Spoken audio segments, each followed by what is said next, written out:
Hello, Dimsdale. I'm Jet You Betcha with today's editorial, which technically makes it a Jetatorial. U.S. greenhouse gas emissions rose 2.4% in 2025, reversing several years of declines, according to new research from the Rhodium Group.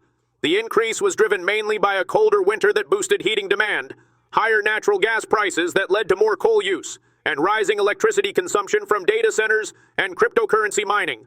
Researchers estimate the U.S. emitted about 5.9 billion tons of carbon dioxide equivalent, roughly 139 million tons more than in 2024. While emissions had fallen about 20% since 2005, last year's growth outpaced economic expansion, breaking a recent trend of decoupling emissions from GDP.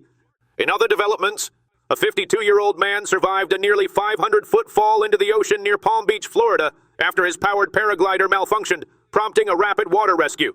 Authorities identified the paraglider as Brian Wenglars, who had taken off from Ocean Cay Park in Jupiter and traveled south before encountering trouble.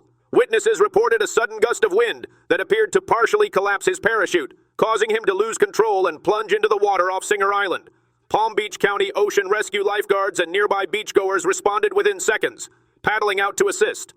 Police arrived shortly after. First responders said Wenglars suffered no major injuries, calling the outcome remarkably fortunate.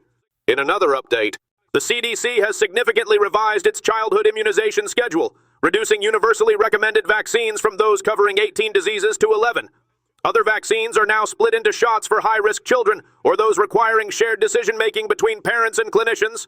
Experts warn the changes may confuse families, place more responsibility on parents to track vaccines, and potentially lower vaccination rates.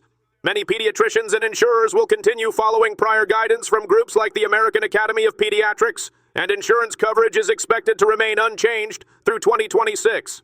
Health experts stress that vaccine safety and effectiveness remain well supported by science. In other developments, nearly 90 people aboard Holland America's cruise ship Rotterdam experienced gastrointestinal illness during a recent voyage, according to the cruise line and the Centers for Disease Control and Prevention.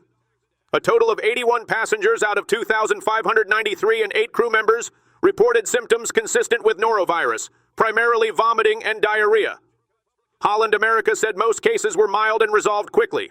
Following CDC protocols, the company conducted a comprehensive sanitization of the ship upon its return to Florida, and ill passengers and crew were isolated while stool samples were collected. This marked the second norovirus outbreak on the Rotterdam in less than a year, after a similar incident in February sickened 169 people. From all of us here, stay classy, Dimsdale.